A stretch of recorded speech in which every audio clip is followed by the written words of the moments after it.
DAV college Amritsar में 75वां गणतंत्र दिवस धूमधाम से मनाया गया।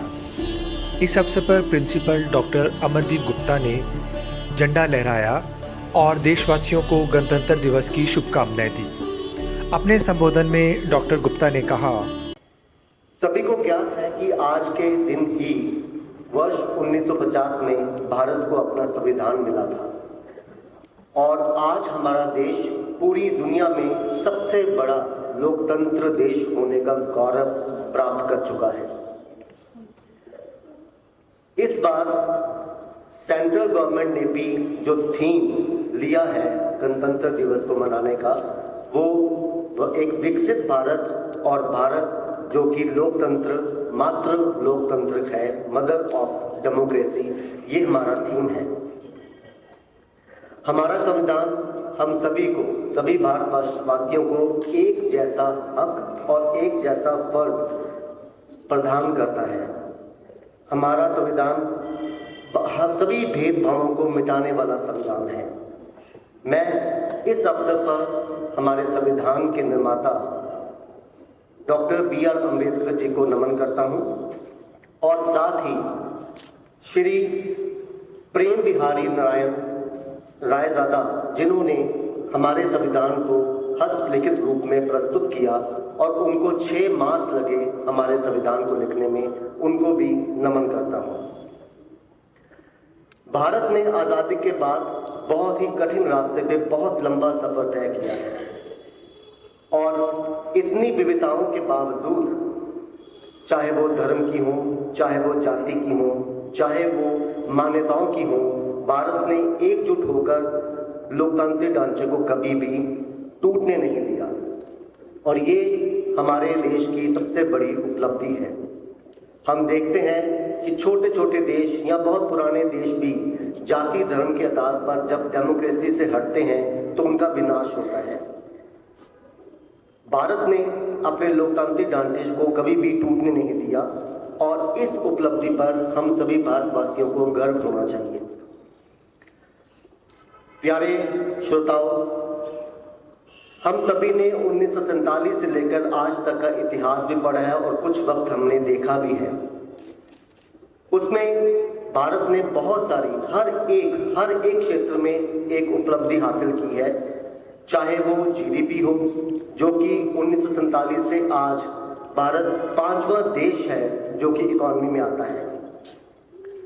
इतिहास गवाह है कि एशिया का पहला जो सैटेलाइट, जो कि न्यूक्लियर रिएक्टर जो कि शुरू हुआ था, वो भारत ने ही शुरू किया था, जो कि 1956 में शुरू हुआ था। भारत में अगर इंफॉर्मेशन टेक्नोलॉजी की बात की जाए तो बहुत सारे नॉलेज प्रोसेसिंग ऑर्गेनाइजेशन भी खुली, जो कि आज की डेट में हमारे इंडियन लेबर फोर्स का 30% हिस्से को वो चला रही हैं। भारत ने कृषि के क्षेत्र में भी किसी देश से पीछे नहीं है, विशेष उपलब्धि हासिल की है। रैबो बैंक रिपोर्ट के अनुसार भारत का कृषि और बायोटेक्नोलॉजी, जो कि एक रिसर्च है कृषि के अंदर साथ ही में, उसमें 2 वर्षों में 30% का जो है वो दर से बढ़ रहा है। भारत की स्कूली शिक्षा किसी से भी छिपी नहीं है। जब 1947 में हमारा देश आज़ाद हुआ था तो बहुत कम संस्थाएं थीं जो कि शिक्षा को प्रदान करती थीं, लेकिन भारत में शिक्षा का स्तर स्वतंत्रता के बाद इतना ऊपर उठा कि आज वो 74% जो है वो स्कूल 1947 से आगे बढ़े हैं। भारत के स्वास्थ्य विज्ञान ने भी बहुत तरक्की की है और हमारी जो लाइफ एक्सपेक्टेंसी है और डेथ रेट बहुत कम हुई है और लाइफ एक्सपेक्टेंसी बहुत ज़्यादा बढ़ी है। भारत ने अपनी पहली सैटेलाइट आर्यभट्ट, जो कि 1975 में विमोचन किया था, तभी से भारत ने अंतरिक्ष में जो उपलब्धियां हासिल की हैं, अंतरिक्ष ज्ञान को हासिल करने के लिए, वो हम सभी को ज्ञात है। कल ही 25 जनवरी 2024 को जो कि भारत ने सूर्य मिशन आदित्य L1 का जो विमोचन किया था, जो कि सितंबर 2023 को हुआ था, 5 सितंबर 2023 को हुआ था, उसमें भारत के उस आदित्य L1 लॉन्च के ऊपर मैग्नेटोमीटर बूम को कल ही सफलतापूर्वक सूर्य के पहले ऑर्बिट में स्थापित किया गया है, जो कि हमारे लिए बहुत ही गर्व की बात है। भारत ने उपलब्धियां तो बहुत हासिल की हैं, लेकिन इन उपलब्धियों के लिए सभी का जो योगदान है वो रहा है। और कुछ अभाव भी हम में हैं। प्यारे विद्यार्थियों, आप सभी का और हम सभी का भी एक फर्ज बनता है कि हम अपने संविधान की रक्षा भी करें, हम संविधान का पालन भी करें और उसको जीवन भर निभाने का प्रण भी लें। और प्यारे विद्यार्थियों, क्योंकि भारत बहुत शीघ्र ही एक ऐसा देश बन रहा है, रादर बन चुका है, जिसमें कि यूथ की पॉपुलेशन सबसे ज़्यादा है, तो आप सभी के कंधों पर एक रिस्पॉन्सिबिलिटी है कि आपने अपने देश को आगे लेके जाना है, वो चाहे किसी भी क्षेत्र की बात हो। और जैसे हम देख रहे हैं कि हमारा जो भारत है, हमारा जो नौजवान है, वो हर क्षेत्र में तरक्की कर रहा है। ऐसी बात नहीं, हम किसी से पीछे नहीं हैं, लेकिन हमें अपने यूथ में, अपने इन दिनों में, जो कि गोल्डन पीरियड ऑफ लाइफ भी कहा जाता है, उसमें फोकस होने की ज़रूरत है। उसमें अपने लिए, अपने देश के लिए, अपने समाज के लिए कुछ करने की एक जज्बा लाने की ज़रूरत है। और आगे मार्गदर्शन के लिए आपके जो माँ बाप हैं, उनके साथ बैठने, उनके साथ उनका आशीर्वाद लेने की ज़रूरत है। मैं यहाँ पर, वैसे तो भारत के गणतंत्र दिवस को मना रहे हैं, लेकिन मैं यहाँ पर पंजाब की स्थिति को भी ज़रूर बताना चाहूँगा। पंजाब में यूथ हमारा बहुत ज़्यादा इमिग्रेशन लेके बाहर जा रहा है कि कौन सा ऐसा क्षेत्र है, कौन सा ऐसा देश है, कौन सी ऐसी धरती है जहाँ समस्याएं नहीं होती। समस्याएं तो बहुत हैं, लेकिन अगर उन समस्याओं से जूझने के बजाय हम उस क्षेत्र को, उस धरती को, अपनी जन्मभूमि को छोड़ के अगर बाहर जाएंगे तो जन्मभूमि का सुधार कौन करेगा। ये हमारे यूथ की रिस्पॉन्सिबिलिटी है कि इसकी तरफ भी ध्यान दें और बाहर जाने के बजाय पंजाब में रहकर ही हमारा जो मातृभूमि है, हमारा जो प्रदेश है, इसको हम आगे लेके जाएं। 75वें गणतंत्र दिवस के मौके पर मैं भारत के जो हमारी सेना है, चाहे वो थल सेना है, जल सेना है या वायु सेना है, उसके शहीदों को भी नमन करता हूँ।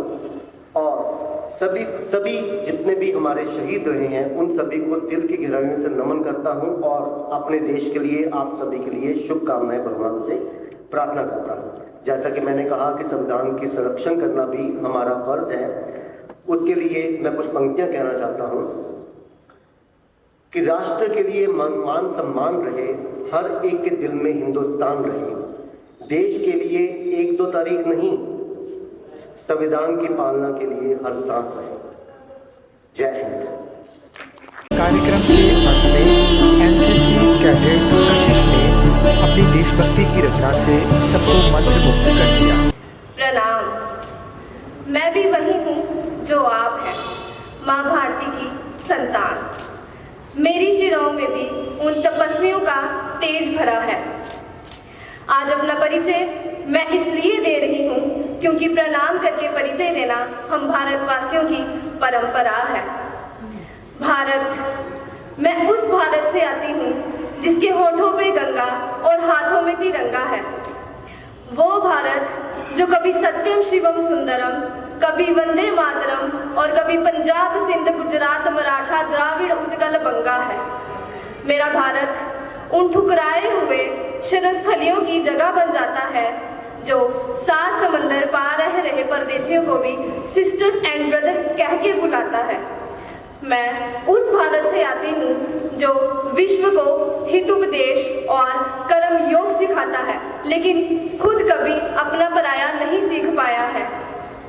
वसुदेव कुटुंबकम के सिद्धांत पर जिया मेरा भारत, वो भारत जो नीलकंठ है, जिसने खुद विष पी के दूसरों को अमृत दान किया है। मेरा भारत कर्मणे वादिकारस्ते गाता है, तीनों लोगों का स्वामी होके भी माखन चुराता है और महाअवतार होके भी माँ के हाथों से मार खाता है। मैं गौतम के भारत से आती हूँ जो जनहित के लिए एक राजपुत्र सन्यासी हो जाता है। मैं राम के भारत से आती हूँ जो पिता की एक बात पर पुत्र सिंहासन त्याग कर वनवासी हो जाता है।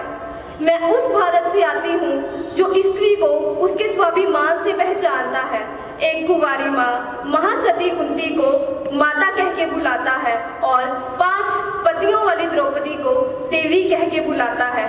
मेरा भारत आकाश सा बलवान है और धरती सा धैर्यवान है। मेरा भारत प्रेम का पुण्य लोक है और अहिंसा का जन्म स्थान है। अगर हमारे नारी का अनादर हो जाए तो हमारा बच्चा बच्चा हनुमान है। पढ़ो हमारा इतिहास जो हमारे माथे पर लिखा है। एक दुशासन ने हमारी बेटी का आंचल खींच लिया, हमने 100 भाइयों की लाशें बिछा दी। एक रावण ने हमारी माँ का हरण किया, हमने पूरे राक्षस कुल की लंका लगा दी। मैं उस भारत से आती हूँ जो ना कभी रुका, ना झुका, ना कभी डरा है। मैं उस भारत से आती हूँ जो वीरता की वसुंधरा है। मैं उस भारत से आती हूँ जो शांति का पहला शंखनाद और मानवता का आखिरी सहारा है। आज अपना परिचय मैंने इसीलिए दिया क्योंकि प्रणाम करके परिचय देना हम भारतवासियों की परंपरा है। मैं भी वही हूँ जो आप हैं, माँ भारती की संतान। प्रणाम।